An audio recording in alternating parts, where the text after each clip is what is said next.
we all could easily recall the months-long farmers' agitation that took place in Delhi against three contentious farm laws that were formulated by the union government. Today, I'll be talking to someone who emerged as one of the prominent faces of farmers' movement in India, especially in the backdrop of that agitation in Delhi, Mr. Rakesh Tikait. Tikait साहब, the Tribune के digital platform पे आपका बहुत बहुत स्वागत है। धन्यवाद साहब, धन्यवाद धन्यवाद। टिकैत साहब, मैंने आपके इंट्रोडक्शन में दिल्ली में हुए कृषि आंदोलन की बात की और कृषि कानूनों जी की बात की, क्योंकि एक बहुत प्रोमिनेंट फेस बनकर आप उभरे, एक बहुत बड़े किसान नेता के रूप में आपको एक्सेप्ट किया गया। लेकिन मैं इस इंटरव्यू की शुरुआत करूंगा एक फ्रेश इशू से, एक नई लड़ाई जो एमएसपी की आपने छेड़ी है। हाल ही में जींद में आपने एक महापंचायत की, जिसका मेरे ख्याल से प्रमुख एजेंडा एमएसपी ही था। तमाम जी संयुक्त किसान मोर्चा के लीडर्स आपके साथ उसमें जुड़े। तो सर, मैं आपसे जानना चाहता हूं कि क्या महत्वपूर्ण चीजें वहां से निकल के आई, क्या महत्वपूर्ण निर्णय वहां पे लिए गए, और क्या आगे का रास्ता है जो संयुक्त किसान मोर्चा तय करेगा? क्योंकि एमएसपी अगर मैं देखूं तो अगर कानून को रद्द करने की बात थी, उसके बाद दूसरी आपकी सबसे प्रमुख मांग जो थी वो यही थी कि एमएसपी को एक तरह से कानूनी मान्यता दिलाई जाए। ठीक है साहब।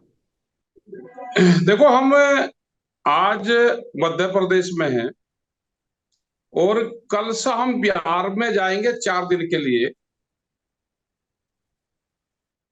बिहार के हालात ये है पूरे देश के कि वहां पे 800 रुपया क्विंटल धान का रेट है। अभी खरीद नहीं हो रही। पैक्स एक कंपनी है वहां की जो खरीद करती है, संस्था है वो, और पूरा फर्जीवाड़ा है बिहार का। जहां पे हम मिर्जापुर और ये जो क्षेत्र पड़ता है अपना उत्तर प्रदेश का, यहाँ से धान की खरीद होती है। 800 से 1200 रुपए की खरीद होगी। रामपुर और जितने भी ये जिले हैं, मुरादाबाद, इसमें वो बिकता है एमएसपी पे। तो जो भारत सरकार एमएसपी पे खरीद भी कर रही है ना, उसमें भी 60% व्यापारियों का खरीद रहे हैं किसान के नाम पे। हमने कहा कि आप गारंटी कानून ले आओ।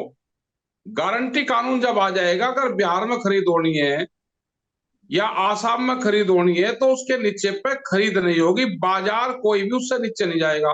किसी व्यापारी को काम करना है, वो उसके नीचे पे खरीद नहीं करेगा। ये कानून बन जाए, हमने ये कहा है। इसमें सरकार को नहीं हमने कहा कि सरकार आप पूरी 100% खरीद करवाओ ना, बाजार उससे नीचे पे नहीं जाएगा। जो व्यापारी लूट रहे हैं देश को, सरकारी लोग मिलकर लूट रहे हैं या अधिकारी लूट रहे हैं मिलकर, वो लूट बंद हो जाएगी। और सरकार इसलिए लाना नहीं चाहती कि उनके जो व्यापारी लोग हैं, क्योंकि ये जो सरकार है ये पूर्ण रूप से बड़े उद्योगपतियों की सरकार है। इसमें लूट मचा रखी है एक तरफा। हम इसलिए एमएसपी गारंटी कानून चाहते हैं कि आप उसको बनाओ। जो हमारे आसाम के लोग हैं जिन्होंने एमएसपी देखी भी नहीं, हम वहां पे भी जाएंगे। आसाम में जाएंगे, मिजोरम जाएंगे, त्रिपुरा जाएंगे। वहां पे भी किसान हमारा खेती करता है, उसकी भी एमएसपी पे खरीद हो, उसको भी भाव मिले, वो भी देश की मुख्य धाराओं में शामिल हो। हम पूरे देश भर में जाएंगे। सरकारें किसी की भी हो, हमें उससे कोई मतलब नहीं है। बिहार में सरकार दूसरी है, वहां बीजेपी तो नहीं है, लेकिन हम वहां पे भी जा रहे हैं।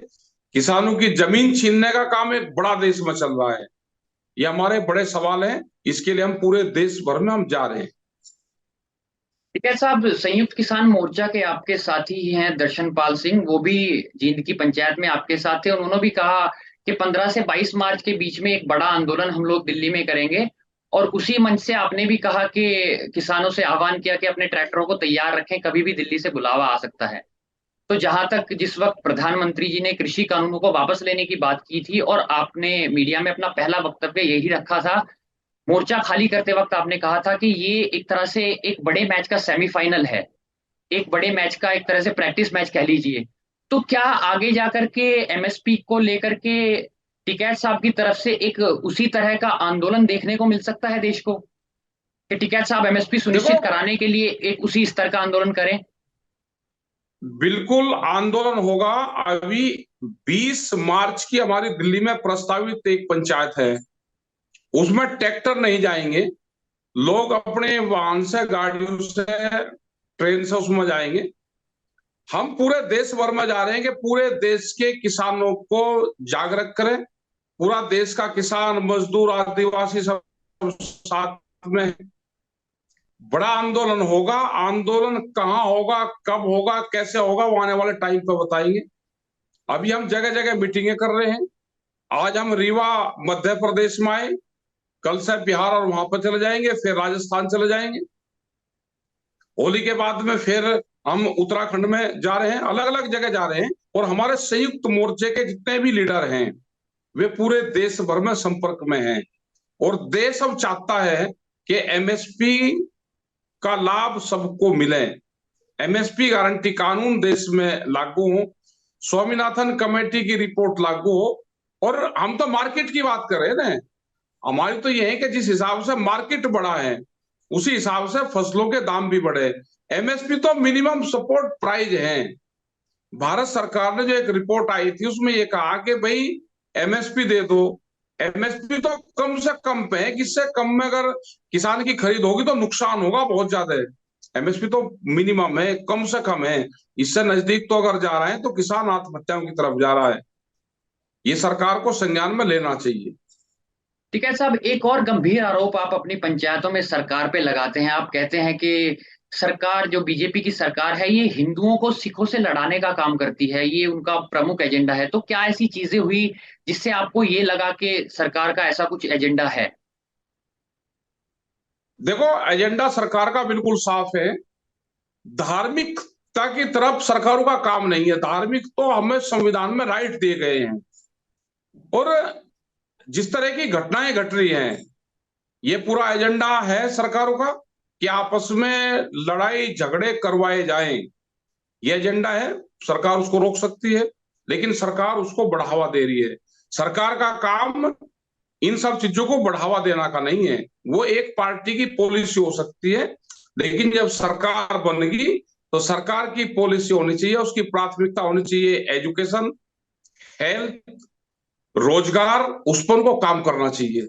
ये सरकार की प्राथमिकता में नहीं आते। ये तो एक पार्टी या किसी एक धर्म के उसमें आते हैं। आपने धार्मिक को पॉलिटिकल उसमें जोड़ दिया। आप क्या देश को बर्बाद करना चाहते हो? ये देश ऋषि और कृषियों का देश है। अगर आप ऋषि पद्धति को छेड़खानी करोगे, किसी एक को बढ़ाओगे एक को घटाओगे, तो उसमें हलचल पैदा होगी। आप कृषि सिस्टम को भी खत्म करोगे तो भी देश में हलचल पैदा होगी। सरकारों को अपने उस पर काम करना चाहिए। सरकार उससे हटके पूरे आयोजन दूसरे उस पर कर रही है, अपना चुनावी एजेंडा चला रही है। जब सरकार बन जाती है, उसके जो मंत्री हैं वो किसी पार्टी का प्रचार नहीं करते, लेकिन ये तो चुनाव का प्रचार कर रहे हैं। अभी एक एक और दो दो साल दो लग गए। भाई सत्ता पे ये काबिज हो गए तो अब ये पूरा आगे कैसे हमको वोट मिलेगी उस पर काम कर रहे हैं। देश के विकास पे, देश के एजुकेशन पे, देश के हेल्थ सिस्टम पे, उस पर कोई इनका काम नहीं चल रहा। देश की प्रॉपर्टियों को बेचने का काम कर रहे हैं। आप कहीं लगा लो, रेलवे के नाम पे जमीन ले रहे हैं, फ्री में जमीन लेना शुरू कर दिया, दान पत्र लिखवाने शुरू कर दिए। मतलब फर्जी तरीके से देश के किसानों की जमीन हड़पने का काम करा जा रहा है। ठीक है साहब, आप मुजफ्फरनगर से आते हैं। मुजफ्फरनगर एक तरह से आपकी जन्मभूमि भी रही है, कर्म भूमि भी रही है, और जो भी बड़ा आंदोलन आप लोगों ने किया, आपके परिवार ने किया, उसकी शुरुआत कहीं ना कहीं मुजफ्फरनगर से ही हुई। और सिर्फ मुजफ्फरनगर ही नहीं, समूचे यूपी में एक बिजली का मुद्दा काफी पिछले कुछ दिनों से चल रहा है कि अब मुजफ्फरनगर में महापंचायत भी की, उसमें भी उसका उल्लेख किया कि किस तरह से ट्यूबवेल्स पे मीटर का इंस्टॉलेशन का एक सरकार की तरफ से कार्यक्रम चलाया गया था, और सरकार की तरफ से ऐसे कुछ आदेश भी थे कि 31 तारीख तक सभी ट्यूबवेल्स का इलेक्ट्रिफिकेशन हो जाना चाहिए। तो ऐसे में कुछ ऐसी भी खबरें आई कि किसानों ने उनको ये प्रक्रिया करने नहीं दी, तो उन्होंने सरकार से पीएससी की डिमांड की। आपने कुछ उस पर कुछ बोला भी पंचायत में, उस पर तंज भी कसा। जी। लेकिन टिकैत साहब, पिछले 2 दिन पहले आपको भी जानकारी होगी, सरकार बजट लेके आई, यूपी सरकार का बजट आया, उसमें कहा गया कि जो ट्यूबवेल की बिजली है उस पर 100% रिबेट किसानों को देने का काम किया। तो क्या एक किसान के तौर पर, एक किसान नेता के तौर पर, टिकैत साहब जो सरकार ने किसानों के लिए किया है, क्या इसका समर्थन करेंगे? क्योंकि निश्चित तौर पर एक बहुत फायदेमंद किसानों के लिए चीज होगी, क्योंकि जहां तक मेरा ख्याल है कि 24 से 25 हजार शायद ट्यूबवेल का, एक ट्यूबवेल का साल भर का बिल बैठता है। तो ये क्या आपको नहीं लगता कि एक बहुत बड़ा किसानों को इससे फायदा होगा? हमने ये कहा है कि उन्होंने जो घोषणा पत्र में कहा 2027 तक फ्री बिजली देने की बात करी उन्होंने। आप फ्री बिजली दे दो, मीटर कहीं को लगा रहे हो। आपने घोषणा पत्र में कहा 2027 के घोषणा पत्र जब उनका आएगा चुनावी घोषणा पत्र, उसमें लिखो कि हम बिजली आगे फ्री देंगे या पेड करेंगे या मीटर लगाएंगे। हम 2027 तक फ्री बिजली चाहिए, ये उनके घोषणा पत्र और एजेंडे में है। हमने उसकी डिमांड कर रखी है। कोई भी मीटर देश प्रदेश में नहीं लगेगा। ये एक साल फ्री बिजली देके क्या चुनावी फ्री बिजली है? क्या ये फ्री बिजली लगा के फिर मीटर लगाना चाहते हैं? मीटर में को फ्री बिजली कैसे आएगी? इतना खर्च क्यों कर रहे हैं? ये किनकी बड़ी साजिश है? ये बहुत जालसाज सरकार है। इनके लोग बैठे हुए हैं, वो जाल बुनते हैं मकड़ी की तरह, और उसमें आम लोगों को फंसाने का काम करते हैं।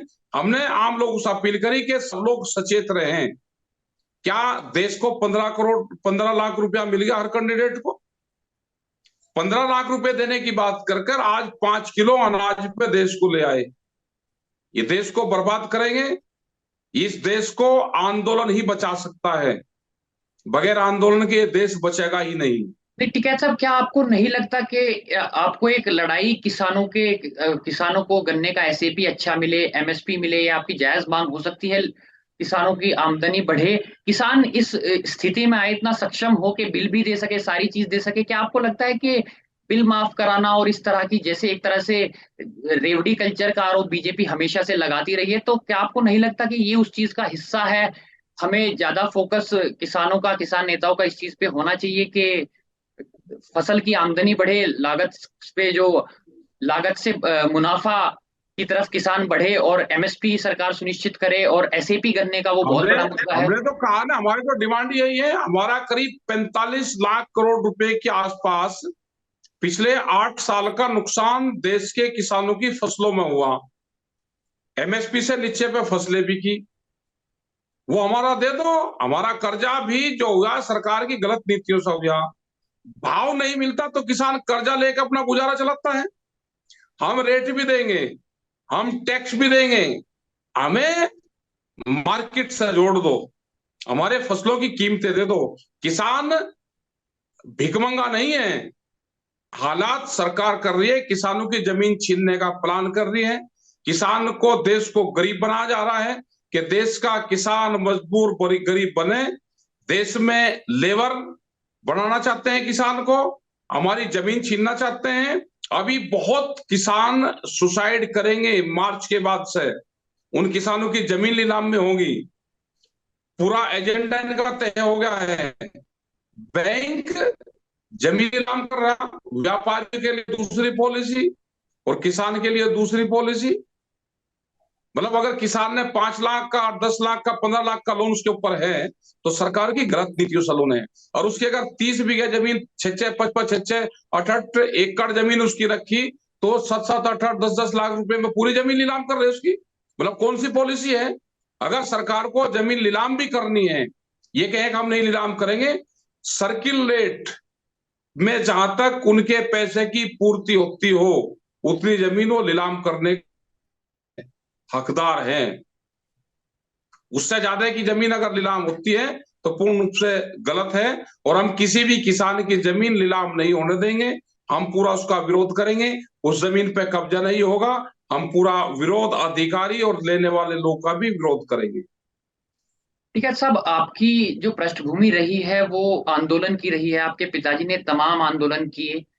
मैं टिकैत साहब से ये सवाल पूछता हूँ कि क्या टिकैत साहब के एजेंडे में बातचीत भी एक मुद्दा है, एक कंसेंसस भी है कि सरकार के साथ एक समन्वय हो, बैठकर बात करें और टेबल पे बहुत सारी चीजों का सोल्यूशन हो जाए? क्योंकि आपके पिताजी के भी तमाम फोटो वायरल होते थे, वो मनमोहन सिंह जी के पास बैठते थे, वो तमाम मुख्यमंत्री जी के पास बैठते थे, और कोई आपके पदाधिकारी बता रहे थे कि किस तरह से मायावती जी ने वहां पहुंचने से पहले ही गन्ने का रेट बढ़ा दिया था। तो क्या टिकैत साहब के भी एजेंडे में, क्या आपको नहीं लगता कि थोड़े आप भी हार्डलाइनर हैं, आप भी थोड़ा, मतलब आप ही पहला कदम सरकार की तरफ बढ़ाएं कि टेबल पे बैठकर तमाम मुद्दों पे नहीं नहीं, बात हो? हम पूरा पूरा एजेंडा हमारा है कि हम बातचीत से समाधान चाहते हैं, लेकिन सरकार के एजेंडे में यह है कि हम संयुक्त मोर्चे से किसी से भी बातचीत नहीं करेंगे।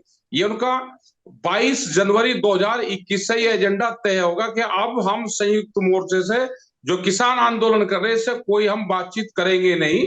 हम अपने नकली आएंगे, उनसे बातचीत करेंगे। हम सरकारी किसान संगठन बनाएंगे, उससे बातचीत करेंगे। हम सरकारी धार्मिक नेता बनाएंगे, उससे बातचीत करेंगे। इन्होंने अपने हिंदू नकली बनाए, इन्होंने अपने मुसलमान नकली बनाए, इन्होंने अपने सिख नकली बनाए। ये उनके एजेंडे में है। ये सब सरकारी लोग हैं जो इस तरह का काम करते हैं। इन्होंने अपने सरकारी किसान संगठन बनाए, ये उनसे बातचीत करेंगे, लेकिन संयुक्त मोर्चे से ये बातचीत नहीं करेंगे। ये इनका एजेंडा है। ठीक है साहब, क्या आपके स्तर पर ऐसी कोई पहल करने की कोशिश की गई कि आपके स्तर पे मैं पहल करता हूं सरकार से, किसी भी प्रतिनिधि से, किसी जिम्मेदार व्यक्ति से? क्या कभी भी आपने, आज ही नहीं मतलब कृषि आंदोलन के दौरान भी, कि कम से कम जिम्मेदार लोगों से बात की जाए ताकि किसानों के मुद्दे का सोल्यूशन हो? बिल्कुल, हमने सरकार को चिट्ठी लिखी कि सरकार बैठ कर बातचीत करे, और हम अभी भी कह रहे हैं कि सरकार बैठ कर बातचीत करे। बातचीत से समाधान होगा। आंदोलन के बाद में भी बातचीत है, लेकिन सरकार पूरे किसान संगठनों को तोड़ना चाहती है, अपने अलग जातिगत संगठन किसानों के बना रही है, अपने दूसरे संगठन बना रही है, क्षेत्रीय संगठन बना रही है। ये तो अभी तोड़ फोड़ पर लगी हुई है, क्योंकि ये जो सरकारें हैं, ये जो पार्टी हैं, तो तोड़ फोड़ वाली पार्टियां हैं। इस इनका भी किसान एजेंडा भी यही है कि इसको पूरा तोड़ा जाए, संयुक्त मोर्चे को क्रैश करा जाए, और इनसे बातचीत ना करा जाए, और दूसरे लोगों को खड़ा करें इनके सामने, उनसे बातचीत करी जाए। हमने कहा कि बातचीत करो आप, और बातचीत से समाधान निकलेगा। और बातचीत नहीं आप करोगे तो आंदोलन होंगे। ठीक है साहब, जिस तरह से कृषि कानूनों को खत्म करने के लिए तमाम संयुक्त किसान मोर्चा एक बड़ी अम्ब्रेला ऑर्गेनाइजेशन बन गई थी, तमाम नेता थे जिसमें पूरे देश के तमाम संगठन जुड़े थे, बहुत मजबूती के साथ, बहुत लोग भी आप लोगों के साथ जुड़े। लेकिन जैसे ही प्रधानमंत्री जी ने अनाउंस किया कि हम कानूनों को वापस लेते हैं, उसके बाद कुछ ऐसा देखने को मिला कि सभी संगठन अपने अपने अलग अलग रास्ते पर हो गए, अपने अपने क्षेत्रीय मुद्दों को लेकर के हो गए। खासकर अगर हरियाणा और पंजाब की बात करें, जैसे राजेवाल जी वो वहां पर चुनाव में चले गए, और ये आपके योगेंद्र यादव जी राहुल गांधी जी की यात्रा के साथ जुड़ गए। तो क्या आपको नहीं लगता कि जो मजबूती, जो एक तरह से धार उस वक्त आंदोलन में थी, वो टिकैत साहब के लिए एक बहुत चैलेंज बन गया है फिलहाल, वो पहले वाली स्थिति, मजबूती पैदा करना, तमाम देखो, संगठनों को साथ किसान में लाना? संगठनों, बिल्कुल आने वाले टाइम पे सब लोग साथ में आ जाएंगे। अभी जब भी किसान संगठन कोई चुनाव उसमें जाएगा, उसकी हार होगी। चुनाव एक अलग चीज है, किसान संगठन अलग चीज है। तो किसी भी किसान संगठन को चुनाव में नहीं जाना चाहिए। व्यक्तिगत चुनाव में जा सकता है, व्यक्तिगत व्यक्ति जा सकता है, लेकिन किसान संगठन चुनाव में नहीं है। और आने वाले टाइम पे ये सब लोग फिर इकट्ठे होंगे। हमारी फिर बातचीत चल रही है कि लोग फिर एक प्लेटफॉर्म पाए। संयुक्त मोर्चा एक बहुत बड़ी ताकत है, और वो आज भी है। उसके साथ में कोई अगर छिटक गया है तो उसके साथ में जुड़े, और फिर एक बड़े आंदोलन की तैयारी करें। देश को फिर एक बड़े आंदोलन की जरूरत है। ठीक है सब, क्या आपके परिवार का, आप लोगों का पॉलिटिक्स में भी कुछ इन्फ्लुएंस है? क्योंकि निश्चित तौर पर आपका, अगर ग्राउंड पे देखें, आप वोटर्स को मोबिलाइज करने की स्थिति में रहते हैं हमेशा, आप एक डिसाइसिव फॉर्म में हमेशा रहते हैं, और आरोप भी लगते हैं कि जो बीजेपी को हराता है उसका समर्थन करते हैं। जिस तरह से आपके बड़े भाई जो आपके भारतीय किसान यूनियन के अध्यक्ष भी हैं, वो रालोद के और सपा के कुछ नेता उनके पास गए, उनका आशीर्वाद लिया और कहा कि हम उनका समर्थन चाहते हैं, और उन्होंने भी कुछ ऐसा इंडिकेशन दिया। इस तरह के कुछ लोग आपसे छूटकर भी आपके उससे भी गए ना, तो उन्होंने भी यही बात कही कि एक तरह से राजनीति पर बहुत प्रभाव टिकैत साहब का रहता है। तो क्या आपको लगता है कि कहीं ना कहीं प्रत्यक्ष या अप्रत्यक्ष रूप से वोटों को प्रभावित किसान यूनियन कर सकता है या करता है? नहीं, हमारा वोट से कोई संबंध नहीं है। तो लोगों की भावनाएं हैं भाई, जो लोगों की भावनाएं हैं। और वोट हर आदमी डालता है, वोट हम भी डालते हैं। सबको वोट डालने का अधिकार है, कोई किसी के कहने से वोट प्रभावित नहीं होती। प्रभावित वोट मुद्दों के आधार पर होती है, जो लोग त्रस्त होते हैं वे होती है। आज देश का युवा, जो आज से 7 और 8 और 10 साल पहले जो युवा की स्थिति थी, वो क्या बोलता था और आज वो क्या बोलता है, उसको हमने थोड़ा प्रभावित कर दिया। जो देश की हालात हुई उसने उसको प्रभावित किया। जो बेरोजगार हुए, जो 8 करोड़ बच्चे बेरोजगार हुए, वे वो भाषा बोल रहे हैं। जिसको 15 लाख मिलना था, जिसने अकाउंट खुलवाया, आज वो भाषा बोल रहा है। जिसकी जमीन गिरवी रखी हुई है बैंक में, उस पर कर्जा है, सरकारों की गलत नीतियों से उसके ऊपर कर्जा हुआ, उसकी जमीन नीलाम होने लग रही है। सरकारों की पॉलिसी है कि देश में लैंड बैंक बने, वो भाषा बोलते हैं वे। हमारी कोई पॉलिटिकल भाषा नहीं है, ना हम चुनाव लड़ेंगे। आने वाले टाइम पे भी हम कहते हैं कि हमारा चुनाव से कोई संबंध नहीं है। हम सरकारों की गलत नीति होगी तो उसका विरोध करेंगे। ठीक है साहब, मैं आखिरी सवाल आपसे ले लेता हूं। देखिए, जो अगर आप बात करें पश्चिम उत्तर प्रदेश की बात करें, हरियाणा की बात करें, पंजाब की बात करें, ये एक समान से फसलें भी काफी एक जैसी ही यहाँ पर बुआई की जाती है, किसान भी एक ही तरह का है, समस्याएं भी निश्चित तौर पर एक ही है। अगर पंजाब की हम बात करें तो पंजाब में परंपरागत पार्टियों को छोड़ करके एक नई सरकार इस बार लोगों ने बनाई है। काफी वादे उन्होंने किसानों को लेकर के किए हैं। काफी टाइम से, जब से भगवंत मान की सरकार पंजाब में बनी है, प्रदर्शन भी निरंतर वहां पर किसानों के हो रहे हैं। तो ऐसे में एक नई पार्टी पंजाब में आई, तो टिकैत साहब एक किसान लीडर के तौर पे, जो पूरे देश के एक बड़े किसान नेता आज हैं, तो वो कैसे इस नई सरकार को देखते हैं? क्या जो तमाम वादे करके सत्ता में वो लोग आए, क्या उन पर सरकार खरी उतर रही है? क्या आपका कोई किसी तरह के वहां पे कृषि संगठनों के साथ निश्चित तौर पर आपका कोऑर्डिनेशन बना रहता है, आपकी बातचीत होती रहती है, मुद्दे आपको पता लगते रहते हैं, तो आप इस पर सरकार को आप कैसे इवेल्युएट करते हैं, आम आदमी पार्टी की पंजाब सरकार को? देखो, सरकार को वहां पे भारत सरकार गिरवाएगी, वहां पे झगड़े करवाएगी, और जो सरकार है उसके ऊपर वो मत्थे पे मंडेगी। ये भारत सरकार का एजेंडा है, उसका कोई सहयोग नहीं करेगी। तो लोगों को ये लगेगा कि जो पंजाब की सरकार है इसने नुकसान करा है। भारत सरकार उसको नुकसान करवाना चाहती है वहां पे, उसको कोई फैसिलिटी देने की। ये पूरा काम भारत सरकार करेगी। इनको तो अपनी जान बचानी भारी हो रही पंजाब सरकार को। ये भारत सरकार से मदद ले उससे लड़े हैं, या ये यहाँ पे जो लोकल के धरने प्रदर्शन हो रहे हैं इनकी बात मान रहे हैं। अब एमएसपी पे कितनी खरीद कर सकती है एक स्टेट? बाहर से वो आ जाएगा। जब तक भारत सरकार सपोर्ट नहीं करेगी किसी भी स्टेट को, वहां पे मजबूती नहीं मिलेगी। वो सरकार तो अपनी जान बचाती फिरती है। वो कब महाराष्ट्र की तरह उनको भी तोड़ दे, पता कुछ नहीं इनका। जैसे महाराष्ट्र में बनी हुई सरकार को तोड़ दिया, ये तो सरकार के सिस्टम में पूरी डकैती डालते हैं। मध्य प्रदेश की सरकार ने बनी हुई तोड़ी, तो देश में कोई ऐसा कानून नहीं है कि जो बनी हुई सरकार को लूटता है उसको तोड़ता है। तो देश में कोई कानून इस तरह का नहीं है। ये तो यही काम कर रहे हैं। और रही पंजाब सरकार की बात, पंजाब सरकार को अपनी खुद की जान बचानी भारी हो रही। चलिए टिकैत साहब, आपका बहुत बहुत धन्यवाद, आपने हमारे लिए समय निकाला। धन्यवाद साहब, धन्यवाद।